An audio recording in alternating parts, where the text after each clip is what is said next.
Halo, Assalamualaikum warahmatullahi wabarakatuh. Selamat pagi kawan-kawan semuanya.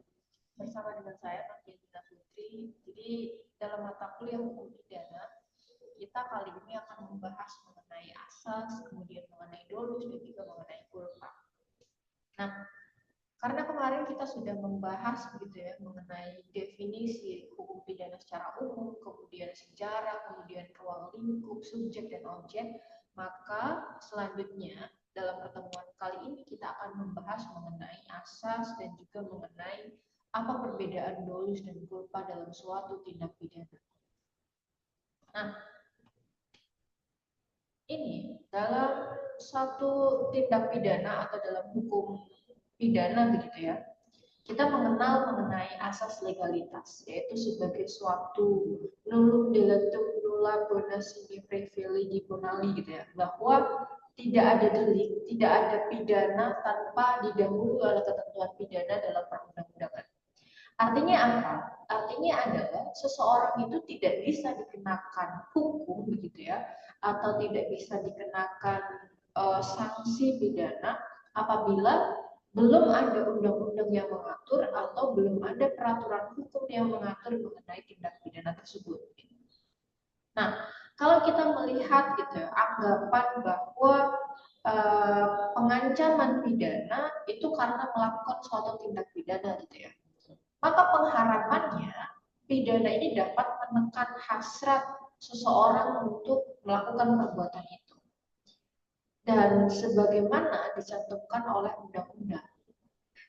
Nah, pergeseran paradigma hukum pidana yang semula pidana ini adalah identik begitu dengan politik balas dendam atau siapa yang melakukan tindak pidana maka ia harus mendapatkan sanksi atau mendapatkan beban tanggung jawab yang sama yang dialami juga oleh korban. Jadi harus ada impas gitu ya. Harus ada pembalasan, pengenaan sanksi kepada pelaku yang telah melakukan tindak pidana. Jadi sifatnya pidana itu adalah membatasi hak seseorang, kemudian baik itu kemerdekaan karena direnggut gitu. Dalam sanksi pidana kan ujung-ujungnya pasti kan berupa pidana penjara gitu kan. Nah, pidana ini identik dengan politik balas dendam itu. Tapi dewasa ini ada pergeseran paradigma dalam pidana itu sendiri. Yang semula dia sangat lekat begitu dengan balas dendam, bahwa apa yang dialami oleh korban ini pelaku juga harus mendapatkan dampak yang setimpal atau hukuman yang setimpal yang diberikan kepada dia yang melakukan tindak pidana. Nah, pergeseran kemudian ini ada pendekatan yang lebih modern yang disebut sebagai restoratif justice. Dia lebih menunjukkan bahwa hukum pidana ini mulai bergeser dari sekedar hukuman menuju kepada pemulihan. Atau restoratif justice ini sebagai suatu jalan utama begitu untuk menyelesaikan suatu tindak pidana. Jadi tindak pidana yang berlaku sekarang dengan pendekatan lebih modern ini, dia tidak langsung dibawa ke ranah hukum gitu ya dalam proses penuntutan, peradilan dan sebagainya, tapi diselesaikan terlebih dahulu dengan cara-cara restoratif justice, yaitu dengan jalan damai dalam tanda kutip ya. Namun demikian, harus ada unsur-unsur atau persyaratan yang mendukung penerapan restoratif justice itu. Misalnya sanksi hukumannya di bawah 5 tahun, kemudian kerugiannya tidak mencapai di atas 1 juta dan lain sebagainya. Dan harus ada persetujuan antara kedua belah pihak, yakni baik itu ke pihak korban maupun pihak pelaku. Jadi tidak serta-merta restoratif justice ini kemudian bisa diberlakukan atau bisa diterapkan secara semena-mena karena ingin menghentikan proses peradilan gitu ya, atau proses hukum, maka dipilihlah dengan jalan damai. Tidak seperti itu gitu. Jadi proses restoratif justice ini juga harusnya sesuai dengan prosedur yang mungkin diberikan dalam masa penyidikan begitu atau dalam masa penuntutan. Karena kalau kita melihat pengaturan restoratif justice di kepolisian itu ada sendiri, kemudian restoratif justice di kejaksaan ada sendiri. Jadi melihat mekanisme atau melihat sampai di mana proses restoratif justice itu diterapkan. Dan persyaratan apa namanya sanksi hukuman atau ancaman hukumannya juga harus di bawah standar. Jadi untuk hukuman-hukuman tertentu yang sanksi hukumannya berat, dia tidak bisa dikenakan restoratif justice. Jadi pendekatan restoratif restoratif justice ini dia menggunakan jalan tengah gitu untuk menenangkan hati kedua belah pihak, baik itu kepada pelaku dan juga kepada korban. Korban dirasa mendapatkan hak-haknya, mendapatkan pemulihan, baik juga pelaku yang memperoleh hak asasi manusianya. Jadi dia tidak menimbulkan jenis problema sosial yang baru dengan proses hukum yang diambil, karena dilakukan dengan jalan damai. Misalnya pencurian yang nominalnya di bawah 100.000 begitu ya, pencurian sandal di masjid gitu kan. Itu kan kalau kita melihat KUHP itu dalam rangka apapun, dengan alasan apapun, tindakan pencurian ya tetap tindakan pencurian dan itu bisa dibawa ke ranah hukum dan merupakan tindak pidana, ada sanksi hukumnya. Tapi dengan adanya pendekatan modern restoratif justice ini kemudian dia membatasi penumpukan pelaku-pelaku kejahatan tindak pidana yang minim gitu. Jadi karena sekarang lapas atau lembaga pemasyarakatan itu sudah over kapasitas, banyak sekali narapidana begitu. Dengan adanya pendekatan restoratif justice ini memungkinkan bahwa dia mengatasi problem-problem hukum pidana yang dijadikan sebagai suatu jalan utama untuk menyelesaikan suatu perkara. Jadi pendekatan modern restoratif justice ini kemudian membuat hukum pidana itu sebagai primum remedium. Nah, kemudian walaupun pendekatan restoratif justice ini merupakan pendekatan yang cukup modern gitu ya, tapi dia juga memiliki berbagai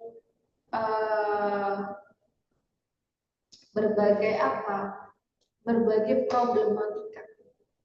Karena penerapannya atau praktik atau implementasinya di lapangan itu seringkali dapat disalahgunakan oleh aparat penegak hukum atau oleh pelaku-pelaku yang dia punya relasi kuasa yang lebih tinggi dibandingkan korban. Misalnya sekarang dewasa ini kita melihat gitu, kasus pemerkosaan yang kemarin dilakukan oleh beberapa oknum pejabat atau beberapa oknum dokter yang sempat viral baru-baru ini. Sebelum dia dibawa ke ranah meja hijau sekarang karena prosesnya sudah memasuki ranah persidangan, ada upaya restoratif justice dan ada upaya damai yang dilakukan oleh pelaku dan juga korban.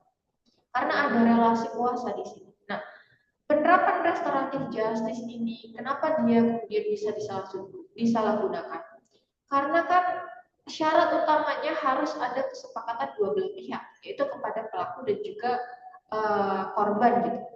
Nah, tapi dengan demikian dia harus didampingi oleh aparat penegak hukum atau diawasi oleh lembaga yang terkait. Nah, seringkali problematikanya adalah di pengawasan ini dan juga penekanan apakah memang benar-benar dua orang ini, pelaku ataupun korban ini benar-benar memiliki kesepakatan yang timbul berdasarkan keinginannya sendiri, tanpa paksaan, tanpa tekanan, dan juga tanpa adanya relasi kuasa. Seringkali karena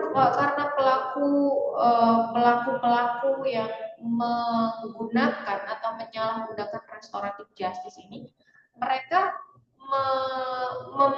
mempergunakan kekuasaan, mempergunakan kuasa mereka, materi berupa apapun itu, untuk membuat korban, menekannya dalam tanda kutip ya, kemudian sepakat untuk melakukan perdamaian atau damai dengan apa yang terjadi pada dirinya. Contoh simpelnya yang kemarin, karena ada berita realnya langsung gitu ya, tindak pidana perkosaan dilakukan dengan cara damai, kemudian dilakukan dengan cara mengkawinkan dengan korbannya dan sebagainya. Nah, upaya-upaya restoratif justice yang seperti inilah yang harus dikritiki, gitu. Karena tidak sesuai dengan makna pembentukan pendekatan modern restoratif justice sebagaimana mestinya dan sebagaimana idealnya. Itu. Nah, kemudian kalau kita melihat ini, karena kita sudah bicara mengenai restoratif justice dan mengenai tindak pidana, kita harus tahu nih, apa sih sebenarnya tindak pidana itu atau strafbare. Kalau dalam bahasa Belanda, karena kita masih mengadopsi KUHP turunan Belanda, walaupun sekarang sudah ada KUHP 2023, tapi kan masih belum diterapkan dan akan diterapkan di tahun 2026 gitu kan. Jadi kita masih menggunakan KUHP yang masih existing, yaitu KUHP-nya atau Wetboek van Strafrechtnya Belanda. Nah, ini sebagai suatu definisi tindak pidana diambil dari straf, kemudian bar, fate. Ini kawan-kawan bisa baca, jelas sekali di PPT ini. Terus kemudian pokok utama dari suatu tindak pidana itu adalah ada peristiwa pidana, ada pelanggaran pidana yang diterjemahkan dari strafbare, pokok-pokok hukum pidana, dan ada perbuatan pidana. Nah, perbuatan itu sendiri adalah suatu keadaan yang dibuat oleh seseorang atau barang sesuatu dilakukannya. Perbuatan itu menunjukkan baik pada akibat maupun yang menimbulkan akibat. Nah, di dalam suatu tindak pidana itu ada yang namanya delik. Delik ini apa sih kemudian? Delik ini merujuk hukum gitu ya. Hukum yang merujuk pada suatu perbuatan yang dapat dikenakan sanksi pidana karena melanggar hukum. Itu yang disebut sebagai suatu delik. Nah, dalam konteks hukum pidana, delik ini sering digunakan untuk menggambarkan tindak pidana atau perbuatan yang dilarang oleh undang-undang. Dan kemudian di dalamnya, selain ada aturan mengenai tindak pidana, ada ancaman hukuman, ada sanksinya, baik itu berupa denda, baik itu berupa penjara, kurungan, dan lain sebagainya, denda pekerjaan sosial, dan lain sebagainya. Itu yang disebut sebagai suatu delik dalam hukum pidana atau dalam suatu tindak pidana. Nah, ternyata delik ini tidak hanya satu saja, tapi ada beberapa jenisnya. Ada 4 jenis dalam delik formil, kemudian delik material, delik dolus, dan delik culpa. Kalau secara formil, dia berfokus pada perbuatan yang dilarang, terlepas dari akibat, misalnya pencurian. Nah, kalau delik material, artinya fokusnya itu pada akibat dari perbuatan. Ini contohnya pembunuhan.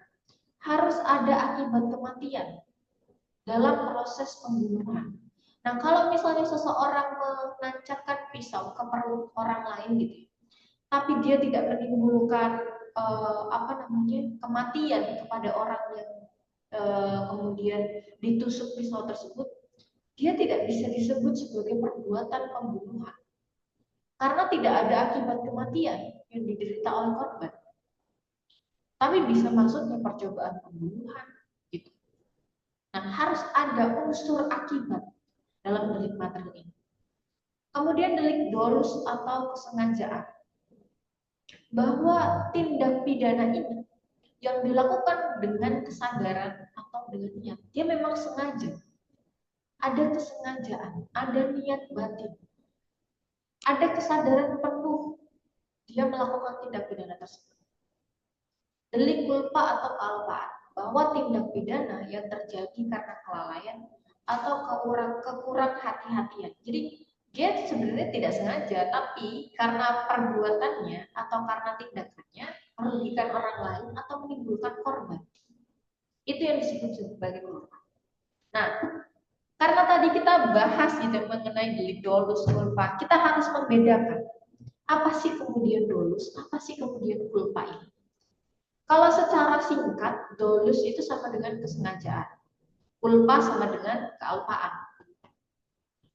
Nah, untuk membedakannya, kita rinci dengan jelas gitu ya, bahwa kesengajaan ini adalah sebagai suatu arah batin yang paling kuat dengan timbulnya perbuatan. Dia memang tidak punya batasan yang jelas dalam Wetbook Van Strafrecht atau dalam KUHP. Tapi untuk apa ya, untuk membuktikan kesengajaan ini, ada niat seseorang, ada perencanaan, ada kesengajaan dalam melakukan suatu tindak pidana tersebut.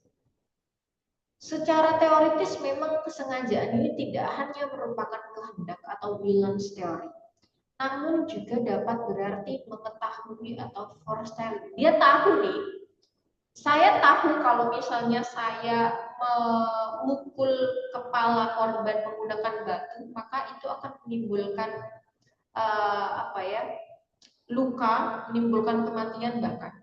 Dan saya mengetahui itu, maka itu bisa disebut juga dolus. Karena ada unsur kesengajaan, ada unsur ketahuan yang saya alami, yang saya yakini begitu. Apabila saya melakukan perbuatan tersebut, maka orang yang mendapatkan tersebut akan mendapatkan luka atau mendapatkan kematian. Nah, jadi kesengajaan ini terkait dengan kehendak atau dengan pengetahuan pelaku akan perbuatan yang dilakukan. Ada unsur pengetahuan di dalamnya, dalam unsur kesengajaan atau unsur bahwa dia memang benar-benar secara eksplisit maupun implisit gitu. Dia mengetahui dampak akibat dari perbuatan tersebut. Nah, bentuk atau wujud dari sengaja. Ada kesengajaan dengan maksud, ada kesengajaan dengan kepastian. Ada kesengajaan sebagai kemungkinan. Nah, kalau kesengajaan sebagai maksud atau offset of make gitu ya, dia punya pengertian mengenai arah batin pelaku menuju secara langsung kepada terjadinya akibat. Dengan demikian, maka petindak atau seseorang yang melakukan tindak pidana itu, dia memang menghendaki atau menginginkan bahwa apa yang dilakukan atau perbuatan tersebut menimbulkan akibat yang diinginkan tersebut. Nah, misalnya nih, saya memukul kepala korban menggunakan kayu gitu ya. Maksud saya memukul agar korban pingsan gitu. Atau agar korban mungkin tidak sadarkan diri atau tidak mengetahui ketika saya mencuri barangnya gitu. Saya bermaksud demikian. Maksud saya ya hanya sekedar memingsankan atau bagaimana caranya korban ini agar tidak sadar dan tidak melihat saya. Maksud saya demikian. Itu yang disebut sebagai kesengajaan sebagai maksud. Karena memang saya sengaja, tapi maksud saya hanya membuat dia pingsan gitu. Nah, kemudian kesengajaan sebagai kepastian. Pengertiannya, akibat itu sedemikian pastinya sehingga pembuat sebenarnya tidak dapat mengabaikannya. Dan kalau dia berbuat juga, maka tidak dapat dikatakan lain daripada dia menghendakinya juga. Jadi secara pasti bahwa ketika saya memukul kepala dengan kayu atau dengan batu, maka korban akan pingsan gitu. Memungkinkan juga, memastikan juga korban tidak hanya cukup pingsan, tapi muncul perdarahan dan sebagainya. Tapi memang secara pasti dia pingsan. Nah, kemudian kesengajaan sebagai kemungkinan bahwa pelaku memang lebih senang melakukan tindakan tersebut meskipun kemungkinannya terjadi akibat tersebut sangat besar. Nah, ketika saya memukul kepala korban menggunakan kayu atau menggunakan batu, kemungkinannya tidak hanya pingsan, tapi korban mungkin bisa gegar otak, bisa mati bahkan gitu kan, karena saking banyaknya darah yang keluar dari kepalanya. Itu memungkinkan. Karena timbul akibat yang lebih besar dari apa yang saya lakukan tersebut. Nah, jenis kesengajaan ada dolus peremeditatus, yaitu kesengajaan yang disertai dengan rencana lebih dahulu. Jadi saya memang sengaja gitu kan, tapi saya merencanakan bagaimana cara saya agar bisa membunuh si korban ini ya. Oh, menggunakan pisau atau menggunakan kayu atau menggunakan batu. Saya kan merencanakan terlebih dahulu. Saya nanti berjumpa di kafe begitu, tapi sebelum saya berjumpa, saya bawa racun dulu untuk dituangkan di minumannya dia. Saya memang sengaja ingin membunuh dia, tapi saya merencanakan terlebih dahulu. Itu yang disebut sebagai dolus premeditatus. Ada rencana lebih dahulu, memikirkan dengan tenang. Saya memikirkannya, merenungkannya bagaimana cara korban ini agar mati tapi kematiannya itu penuh tanda tanya gitu. Bukan saya yang dicurigai pertama gitu. Saya memikirkan dengan tenang. Ada space waktu, ada jeda waktu untuk memikirkan rencana sebelum terjadinya eksekusi tindak pidana yang saya lakukan. Kemudian dolus determinus atau indeterminus. Ini didasarkan pada objeknya. Bahwa dolus determinus itu objeknya pasti orang tertentu. Misalnya seorang perempuan. Sehingga dolus indeterminus sebaliknya tidak menentukan objek tertentu. Jadi kalau dolus determinus, karena saya perempuan, saya punya dendam gitu ya pada laki-laki misalnya. Saya hanya melakukan tindak pidana atau perbuatan-perbuatan itu hanya kepada laki-laki. Jadi saya mentargetkan objek tindak pidananya. Itu yang disebut sebagai determinus. Tapi kalau indeterminus sebaliknya, bisa secara acak, bisa random gitu. Bahwa saya tiba-tiba timbul niat dengan sengaja ingin geram gitu, membunuh korban atau mencelakakan orang. Itu secara random atau secara acak siapapun yang saya temui di jalan ganggang, di jalan sempit, di jalan sepi gitu ya. Itu indeterminus karena saya tidak menentukan objeknya. Nah, kemudian dolus alternativus yaitu kesengajaan yang ditujukan kepada salah satu dari objek yang dipilih. Kemudian dolus indirectus dan versari in re illicita, bahwa menyatakan semua akibat dari perbuatan yang disengaja, dituju atau tidak, diduga atau tidak dianggap sebagai hal yang ditimbulkan dengan sengaja. Tapi sebenarnya ajaran ini ditolak oleh pembuat undang-undang. Kenapa? Karena ajaran yang ini mirip dengan ajaran Versari in Cinta, bahwa dia menyebutkan semua perbuatan terlarang dipertanggungjawabkan atas semua akibatnya. Gitu. Terus kemudian ada dolus directus, bahwa kesengajaan itu tidak hanya ditujukan kepada perbuatannya, tapi juga kepada akibat dari perbuatan itu. Jadi dia melihat dampaknya, melihat akibatnya. Terus kemudian dolus skenario, yaitu kesengajaan yang dimaksud petindak betapapun telah tercapai, walaupun mungkin akibat itu bukan disebabkan perbuatan petindak. Jadi misalnya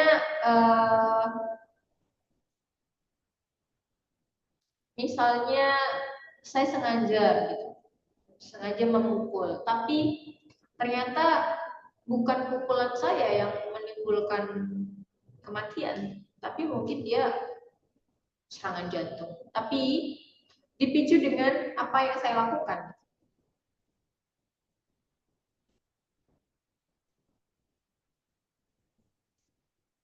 Nah, itu panjang sekali dolus. Kita beralih ke kulpa. Apa sih kemudian kulpa ini?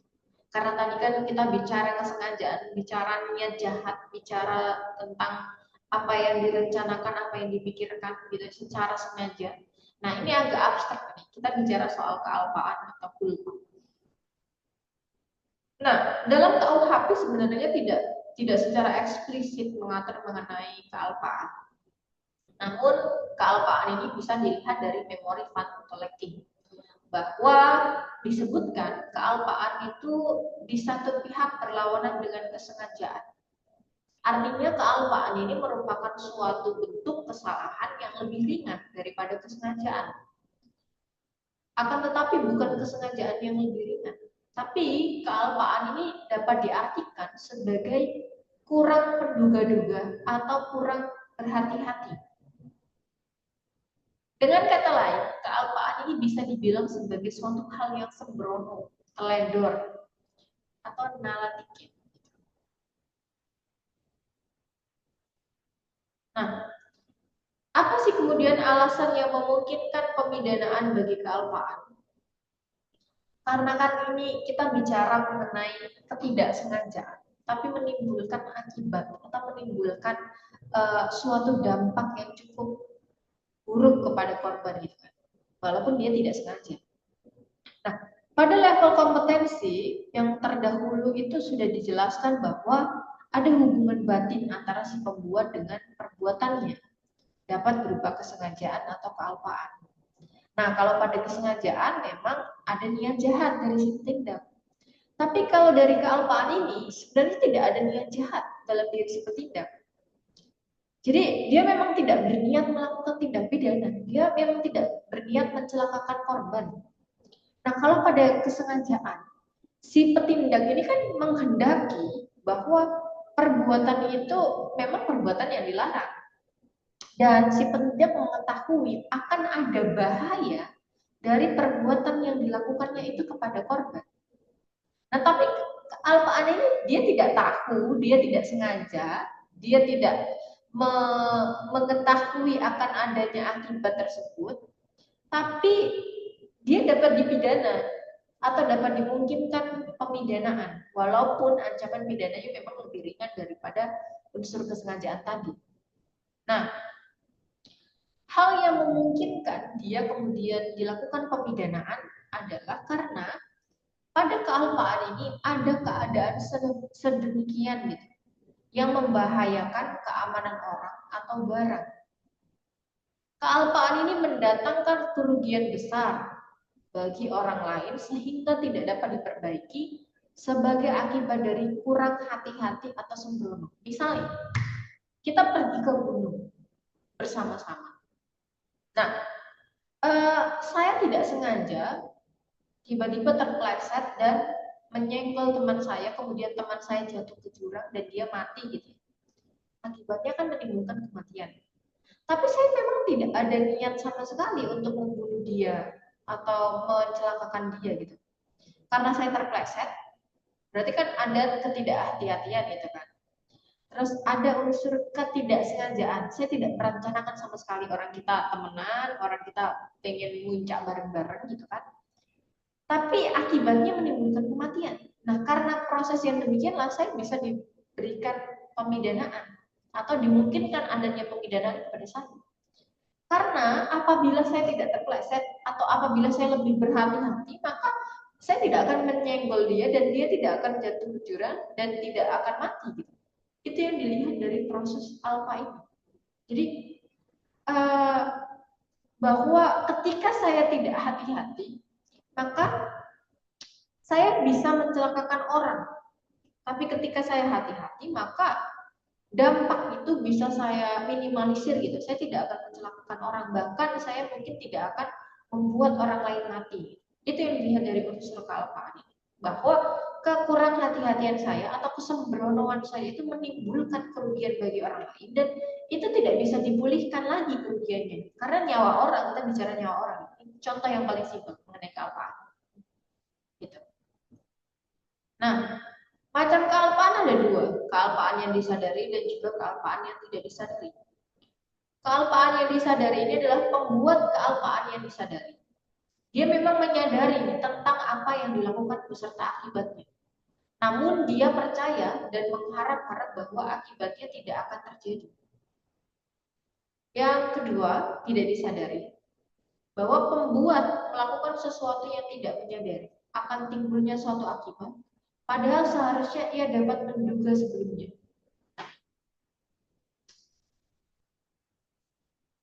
Nah, karena kita sudah membedakan mana dolus, mana culpa, jenisnya, bagaimana contohnya dan lain sebagainya, kita beranjak ke unsur-unsur tindak pidana.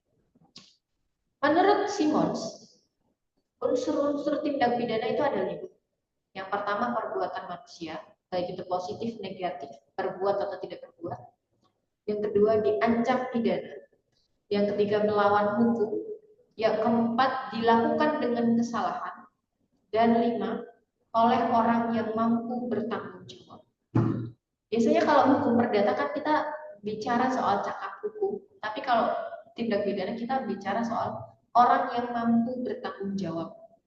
Artinya dia sehat, tidak cacat mental gitu ya, tidak mengalami gangguan jiwa, terus kemudian tidak dibawa umur dan lain sebagainya, tidak dibawa pengakuan gitu-gitu.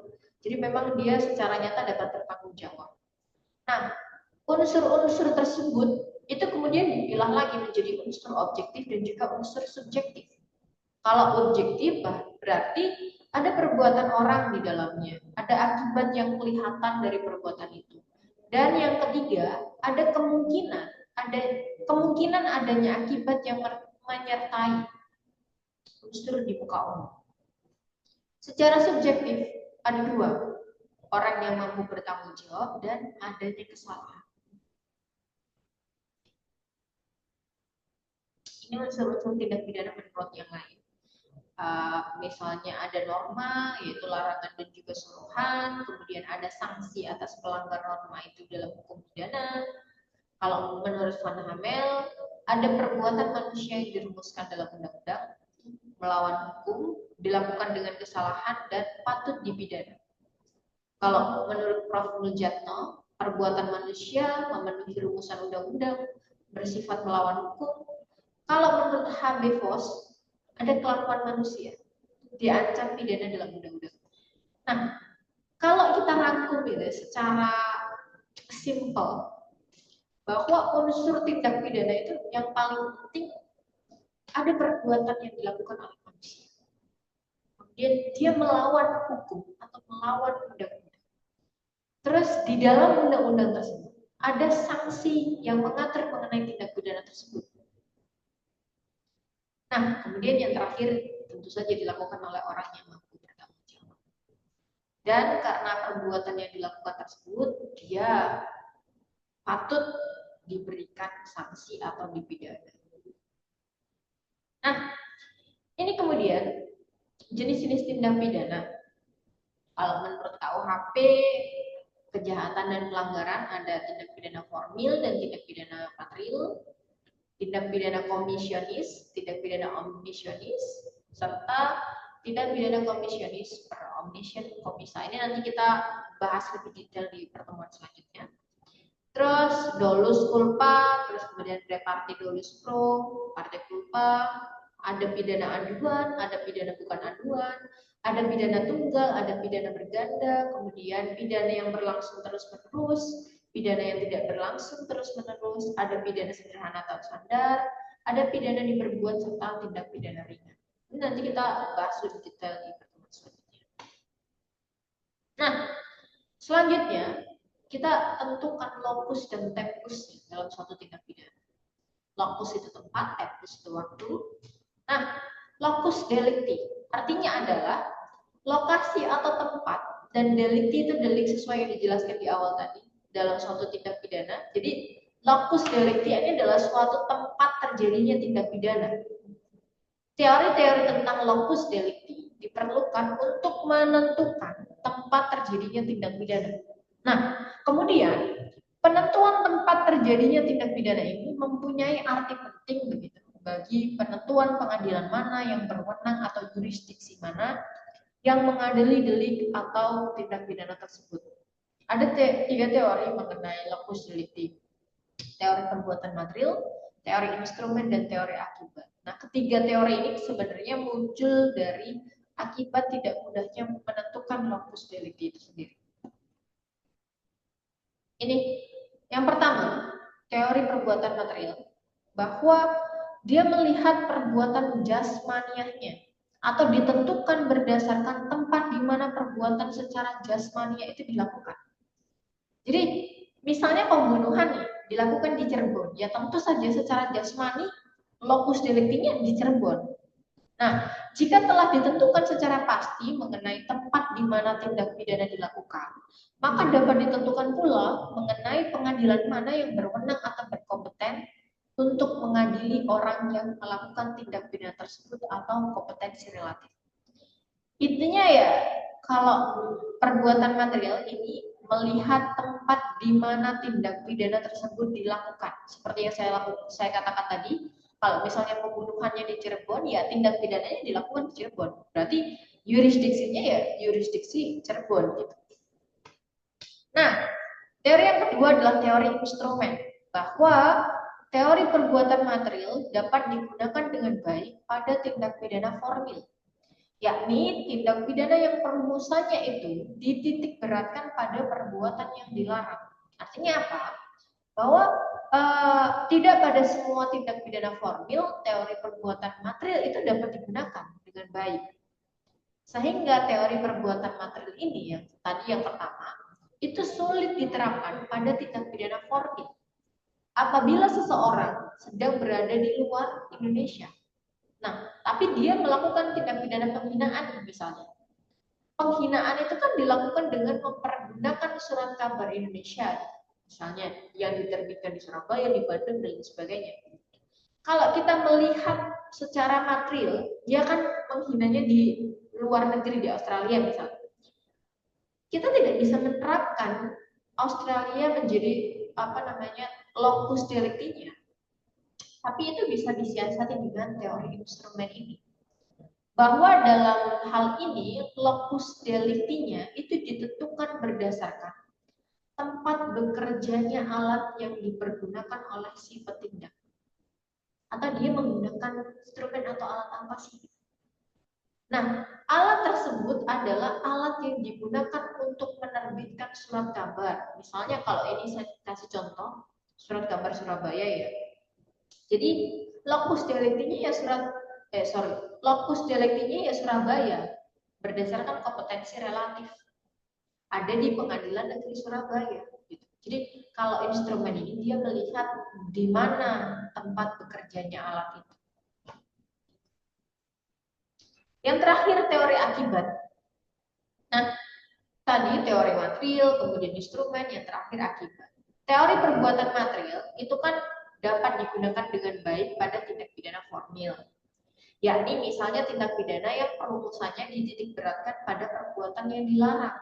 Nah, kalau misalnya untuk tindak pidana material, yakni tindak pidana yang perumusannya dititik beratkan pada akibat yang dilarang, maka teori perbuatan material ini seringkali sulit diterapkan. Misalnya nih, saya kasih contoh di sini. Kasus A membunuh B dengan cara meracun. Nah, pemberi racun dilakukan ketika B berkunjung ke rumah A di Malang. Setelah racun itu diminum, B pergi ke Blitar. Selanjutnya B mati di Blitar akibat racun tersebut. Pengadilan mana yang berwenang mengadili kasus ini? Nah, kalau kita melihat kan di mana tindak pidana tersebut dilakukan kan di Malang, tapi kan ada perpindahan, ada moving yang dilakukan oleh pelaku maupun korban. Maka berdasarkan teori akibat ini, dia dapat dikenakan locus delicti-nya adalah di Blitar. Karena pengadilan negeri Blitar berwenang mengadili kasus ini karena akibat perbuatannya pembunuhan dengan racunnya tadi terjadi di Blitar. Maka berdasarkan teori akibat, locus delicti ditentukan berdasarkan tempat terjadinya akibat tindak pidana itu. Intinya, teori akibat ini melihat di mana akibat ditimbulkannya dari suatu tindak pidana tersebut terjadi, atau di tempat mana sih terakhir timbul akibat dari suatu tindak pidana. Nah, tadi kita bicara locusnya, sekarang kita bicara tempusnya, yakni bicara waktunya. Jadi tempus delicti ini berarti bahwa waktu terjadinya tindak pidana. Kalau teori tentang tempus delicti memang diperlukan untuk menentukan kapan terjadinya suatu tindak pidana. Nah, ini penting karena untuk menentukan apakah suatu undang-undang pidana itu dapat diberlakukan untuk mengadili suatu tindak pidana atau tidak. Nah, Suatu undang-undang yang pemberlakuannya setelah terjadinya suatu tindak pidana tidak dapat dipakai sebagai dasar untuk memeriksa dan memutuskan tindak pidana tersebut. Hal ini tentu saja terkait dengan undang-undang tidak bisa berlaku surut, yang dalam kitab undang-undang hukum pidana pengertiannya dapat diketahui dari rumusan pasal 1 ayat 1. Gitu. Jadi ini asas legalitas, terus kemudian bahwa undang-undang tidak bisa berlaku surut gitu. Ini untuk mengetahui tempus delicti. Nah, sekian pemaparan hukum pidana mengenai asas, mengenai dolus, culpa, locus delicti hingga tempus delicti dari saya. Di pertemuan selanjutnya kita akan bahas secara detail lagi hukum pidana, jenisnya, kemudian asas-asasnya dan lain sebagainya. Sampai jumpa di pertemuan selanjutnya. Terima kasih telah menyimak apa yang saya sampaikan. Kita berjumpa lagi di video selanjutnya. Terima kasih. Wassalamualaikum warahmatullahi wabarakatuh.